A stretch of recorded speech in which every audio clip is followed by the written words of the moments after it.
Hoje, passado mais um mês, trago uma nova atualização do meu portfólio de investimentos e vou mostrar todas as alterações que eu fiz desde o último vídeo. Mais um mês que foi extremamente interessante. Investi desde a última atualização que vos dei acerca da série do meu portfólio cerca de $3.300. Reforcei várias posições e vendi parcialmente uma posição e assisti a uma das maiores recuperações de sempre no meu portfólio. Por isso, temos aqui muita coisa para analisar neste vídeo. Se gostas de acompanhar um portfólio real, deixa já o teu like no vídeo porque ajuda-me imenso o canal. E se és novo por aqui e caíste neste vídeo pela primeira vez, o meu nome é Daniel, tenho 29 anos e invisto desde 2023. E no fundo partilho toda a minha jornada dentro do mercado de investimentos. Mostro os bons momentos como os maus, sempre com transparência total. Se é este o tipo de conteúdo que tu procuras, subscreve o canal porque eu vou continuar a documentar toda a jornada ao longo do tempo. Assim, antes de passar a mostrar o meu portfólio, é importante relembrar que eu não sou consultor financeiro. Tudo o que eu partilho neste canal representa apenas a minha experiência pessoal e a minha jornada no mundo dos investimentos. Nada do que é dito neste vídeo deve ser interpretado como uma recomendação financeira. E o conteúdo é feito para fins educativos e de entretenimento. Então vou-vos já fazer aqui um resumo do que é que aconteceu desde o último episódio. Em primeiro lugar, o portfólio passou dos $49.500 para os atuais $68.200. Durante este período investi cerca de $3.000 adicionais, o que faz com que o valor investido em 2026 já ultrapasse os $7.000. Também aproveitei por reforçar posições que eu considero estratégicas a longo prazo, mas sem dúvida que o grande destaque foi a recuperação que o portfólio teve depois de toda esta volatilidade recente. Daqui a pouco vamos analisar passo a passo onde é que este capital todo foi investido. O mercado tem recuperado bastante e o sentimento está outra vez positivo e parece que tudo está a correr bem. Mas é muitas vezes nestes precisos momentos em que o investidor fica extremamente confiante e começa a cometer erros. Porque quando tudo sobe é fácil de tu acreditares que a tua decisão foi a mais correta. E é exatamente por isso que existe o AS Club, uma comunidade onde discutimos o mercado, analisamos empresas, partilhamos diferentes perspectivas e tentamos tomar sempre as decisões mais informadas, independentemente da direção do mercado. Se quiseres fazer parte, tens o link do AS Club na descrição. A entrada é totalmente gratuita. Assim sendo, vamos então passar para o portfólio e mostrar-vos efetivamente como é que ele está hoje. Relativamente então aqui ao portfólio, o último vídeo que eu vos trouxe foi gravado mais ou menos aqui a 10 de Abril. Vendo aqui numa perspectiva year to date, tinha sido mais ou menos nesta altura em que o portfólio estava menos $7.000 negativos, sendo que houve aqui um período que ele chegou a estar menos $11.000 negativos. No entanto, dessa data até hoje, o portfólio recuperou $19.000. Ou seja, eu aqui por volta de 10 de Abril eu tinha cerca de $42.000 investidos, atualmente tenho cerca de 45.300 e podemos ver então que o mesmo passou de cerca de 49.500 para $68.000, que é uma recuperação insana. Eu aqui na altura da gravação do último vídeo estava aproximadamente menos 12, 13% year to date e atualmente o meu portfólio está a fazer 3,5% year to date, o que é extremamente ridículo. Neste momento estamos a bater o mercado à data atual só deste ano. Numa perspectiva global eu também vos vou mostrar mais à frente. Passando então aqui para os setores, podemos ver que cerca de 45% representa tecnologia e eu estou com um lucro de 120% do capital aplicado, que é ridículo. 20% na área financeira também com um lucro de cerca de 15%. Aqui cuidados de saúde 11% com um prejuízo de 9%, mesmo assim tivemos uma recuperação face ao último vídeo. Aqui nos bens de consumo cerca de 10% também com um lucro ridículo de 120%. Depois 9% no consumo básico com um lucro de 10% e nos serviços ao consumidor 5% também em lucro. Relativamente aqui às regiões, mantemos a mesma perspectiva, praticamente só alocados ao mercado americano e aqui cerca de 5% ao mercado europeu, que a única empresa que integra o mesmo é a Novo Nordisk, que por acaso é uma empresa que eu estou a perder muito dinheiro à data, no entanto eu acredito na empresa e continuo a acumular posições. Relativamente a uma segmentação maior por parte de indústrias, vemos que grande parte do meu portfólio é em semicondutores, cerca de 28%, com um lucro de 315%, que é insano. E eu a seguir já vos vou mostrar qual é a empresa que me está a trazer estes retornos. Passando então aqui para as empresas que atualmente constituem o meu portfólio, eu vou-vos mostrar inicialmente year to date, para vocês verem que mesmo após esta subida toda, eu tenho muitas empresas que year to date estão negativas. Ou seja, eu tenho aqui Tesla que year to date está negativo, Meta igual, Lemonade 20% negativo, IMS 13%, Novo Nordisk 10%, SoFi 32%, Mastercard é uma posição que eu estou a acumular ainda e comecei há pouco tempo, por isso é insignificante. Elf, que é uma posição que já tenho há bastante tempo, menos 20% year to date, Form, menos 27% year to date. Ou seja, mesmo depois de toda esta recuperação que o meu portfólio fez, e neste momento estou em all-time highs de portfólio, eu tenho montes de posições que ainda nem sequer se mexeram. Ou seja, tudo isto foi movido por uma única empresa no meu portfólio, o que me leva a crer que se efetivamente existir uma recuperação do mercado, não só na área dos semicondutores, que foi o que aconteceu, o meu portfólio ainda pode atingir números extremamente ridículos, porque as minhas empresas num global não estão a ter um bom desempenho year to date ainda. Podemos ver então que a AMD year to date está-me a dar 131% de retorno, e como era das maiores posições no meu portfólio, ou seja, só year to date nesta empresa eu estou a ganhar 11 mil dólares desde o início do ano. Numa perspectiva global, eu estou a ganhar 315 dólares, ou seja, eu investi 4.700 dólares na AMD e tenho uma posição de 19.500, que é ridículo. Depois, também, face ao último vídeo, houve aqui uma recuperação na Tesla, que ela estava na altura menos 20% year to date, e apesar de ser uma empresa com uma valuation muito elevada, nós vemos que ela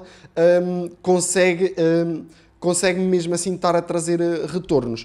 Isto também porque estamos numa fase em que há muito hype associado à SpaceX, à Tesla, ao Elon Musk, e isto também pode estar aqui a potenciar um bocadinho as ações da empresa, um possível IPO da SpaceX e estar aqui a potenciar um bocadinho as ações. No entanto, então, year to date o desempenho da Tesla é negativo, mas numa perspectiva global é de 120%, em que eu investi 3 mil dólares e vale aproximadamente 7 mil. A Meta é a empresa que eu penso que é a minha maior posição em termos de capital colocado. Podem ver aqui, eu coloquei 5.400 dólares, no entanto a minha posição está com 200 dólares positivos, ou seja, é uma posição que year to date ainda não fez nada, eu considero desvalorizada, continuo a acumular posições e quando ela se mexer vai mostrar algum impacto aqui no meu portfólio, porque é uma posição muito grande. Depois temos aqui a Amazon, que tem tido uma performance boa year to date e já conta com 37% de valorização no meu portfólio.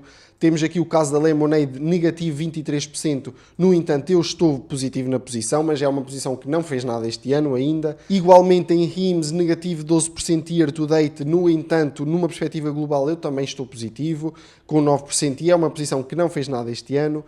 Novo Nordisk, também das posições que eu coloquei mais dinheiro, ou seja, é a top 3 de posições que eu coloquei mais dinheiro no portfólio e está com uma desvalorização grande. Eu continuo a acumular ações desta empresa porque eu acredito muito no potencial dela, não no próximo ano, não nos próximos 2 anos, mas nos próximos 5, 10 anos.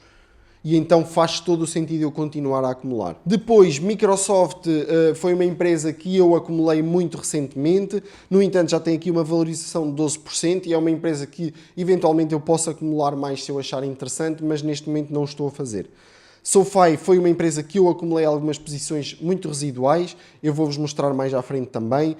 E é uma das posições interessantes porque year to date ela está com uma rentabilidade negativa de menos 32% para mim no meu portfólio. No entanto, é uma empresa que me trouxe já muitos ganhos, 126%.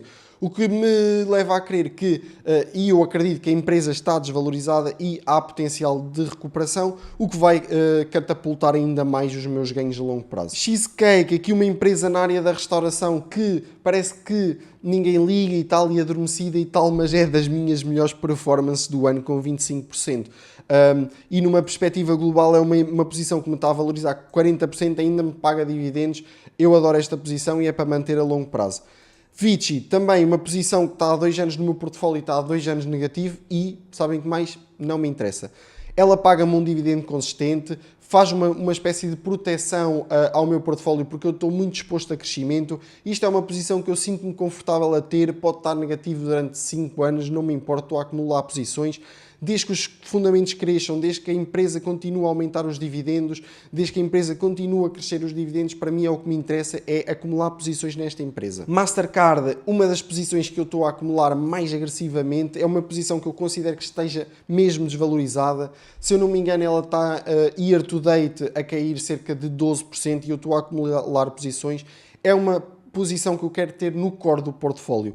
Eu provavelmente vou construir esta posição ao longo do ano, provavelmente será uma posição que estará entre os 10% a 15% de alocação no portfólio, porque eu quero construir uma posição forte agora. Se ela continuar a desvalorizar, eu vou continuar a comprar. No entanto, é uma posição que eu, se calhar, daqui a 2, 3 anos não vou estar a comprar, mas vou estar a dar hold e vou estar a dar aquele compound em termos de crescimento da empresa, em termos de aumento dos dividendos, dividend grow, e é uma empresa que eu pretendo ter mesmo por muitos anos. Ou seja, não me importo colocar uma alocação muito grande atualmente e depois parar de reforçar e com aportes ao longo do tempo acabar por diluir esta posição no portfólio. Depois, Alphabet, vocês sabem que eu vendi metade da minha posição com 100 e tal % de lucro, ainda mantenho o resto da minha posição e em princípio não irei mexer nela. Será um compounder para ficar aí também no portfólio. Elf, uma posição que year to date lá está com uma rentabilidade negativa de 18%. Eu estou a comprar posições da empresa, eu acredito nesta empresa no longo prazo,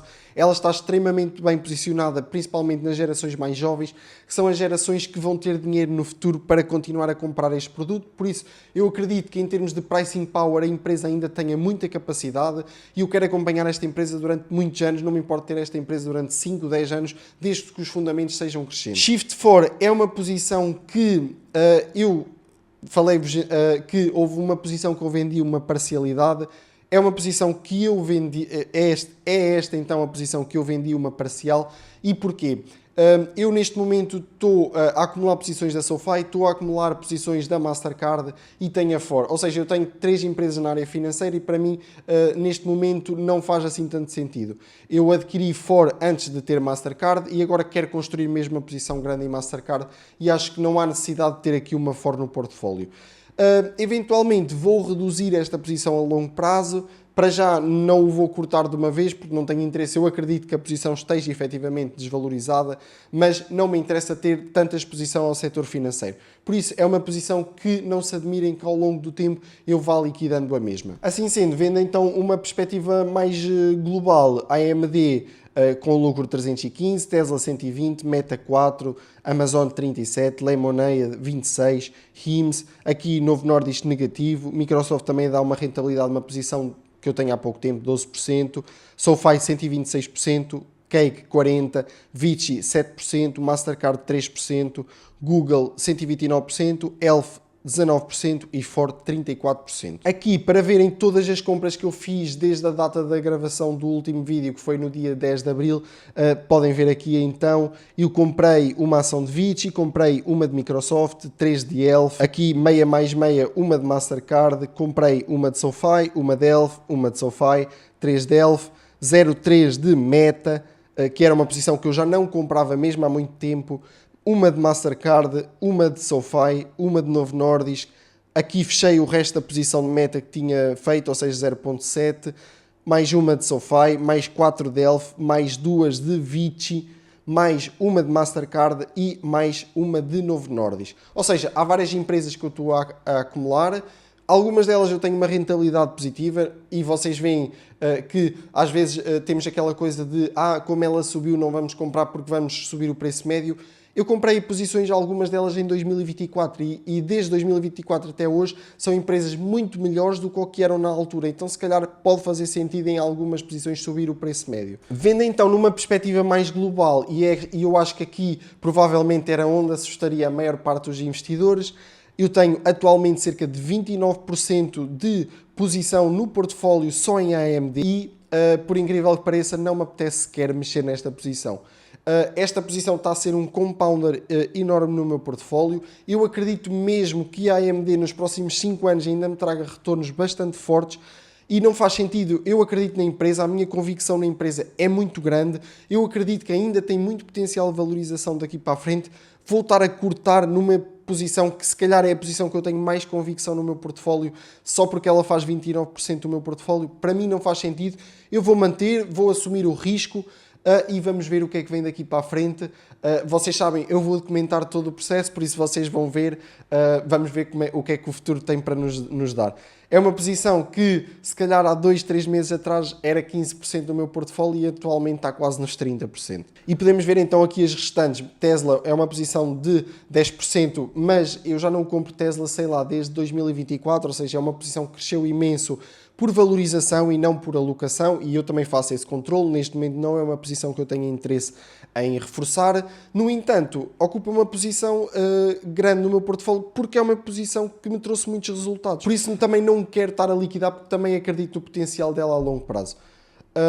Depois, Meta 8%, Amazon 6%, Lemonade 6%, IMS 6%, 4,8% aqui em Novo Nordisk, 4,6% em Microsoft, 4,4% em SoFi, 4% em Cheesecake. É uma posição que eu quero ter ali pelo menos nos 4%. Mastercard é aquela posição que está 3,5% e eu disse-vos que eu quero acumular até ter 15% do portfólio sem problema. Alphabet é uma posição que eu tenho 3,5%, já foi das minhas maiores posições no portfólio, mas eu liquidei, vocês sabem, mas vou manter aqui. Elf também vai subir, eventualmente, vou aumentar a alocação da mesma, que eu acho que ela está extremamente desvalorizada, e Shift 4 foi o que eu vos falei anteriormente. Assim sendo, também há uma lição neste vídeo que eu acho que vale mais do que qualquer número que eu mostrei aqui, e foi o mais importante deste mês e de todos os meses desde que eu comecei, que foi a consistência. Mesmo quando o mercado estava a cair, mesmo quando as notícias eram negativas, mesmo quando era mais fácil esperar, eu continuei a investir. Continuei a reforçar as posições em que eu acredito, continuei a acreditar no processo, e isto no fundo parece simples quando ouvimos alguém como eu a dizer, mas quando vemos milhares de dólares semanalmente a oscilar no nosso portfólio, a realidade é bastante diferente. No longo prazo eu acredito que a consistência continua a ser uma das maiores vantagens que qualquer investidor pode ter e pode desenvolver. Podem ver também que então em abril eu recebi cerca de 40 dólares de dividendos da Vici, e em maio recebi aqui cerca de 13 dólares da Cheesecake e 1,74 dólares da Mastercard, que ainda é um dividendo muito pequeno. Isto aqui são valores brutos sem retenção. A partir de agora também vou apresentar sempre os valores brutos em termos de dividendos. Antes não fazia, metia uma taxa de retenção de 15%. A partir de agora vou mostrar brutos. Porquê? Porque por exemplo, a Novo Nordisk faz-me uma retenção muito grande na fonte, ou seja, é um valor. Depois as empresas americanas têm o formulário W8N, fazem uma retenção de 15%. Depois, no caso do portfólio da série do FIRE com ETFs, já é diferente, porque onde os ETFs estão sediados, eles fazem o pagamento total e eu só faço a retenção depois em IRS. Ou seja, eu acho que mais vale eu apresentar sempre estes valores brutos, e vocês sabem que são valores brutos. Aqui, relativamente então aos dividendos, podemos ver que em 2024 15 dólares, 2025 127, 2026 412 e para 2027 já estão projetados quase 470 dólares. E, no fundo, isto pode ser um valor pequeno, mas é algo que começa a ganhar algum interesse, porque pouco a pouco esta máquina dos dividendos começa a ganhar vida. Cada dividendo que eu recebo é reinvestido, e cada reinvestimento contribui para gerar mais dividendos no futuro. E é exatamente este efeito de bola de neve que eu quero acompanhar e quero que vocês acompanhem nos próximos anos. O plano para o próximo mês continua a ser bastante simples. Continuar a investir regularmente, reforçar posições estratégicas, acompanhar os resultados trimestrais das empresas que eu tenho em carteira e manter o foco de longo prazo. Nada de mudanças radicais, nada de tentar prever o mercado, apenas continuar a executar o plano. Se quiseres continuar a acompanhar a evolução mês após mês, subscreve o canal, porque vou continuar a mostrar tudo de forma transparente. Também, se quiseres acompanhar de uma forma mais regular, passa pelo meu Instagram, eu faço imensas partilhas. Podem ver aqui também uma atualização do meu portfólio em parceria aqui com o IS Club, atualizações dos dividendos, atualizações do portfólio mensais, vídeos informativos e sobre investimento. Acho que é uma mais-valia passarem por lá. E assim sendo, chegamos ao fim de mais uma atualização mensal do portfólio. Se chegaste até este momento do vídeo, comenta aí em baixo o mês 3, que eu quero saber quem é que são os verdadeiros. Obrigado por estares desse lado e vemo-nos no próximo vídeo.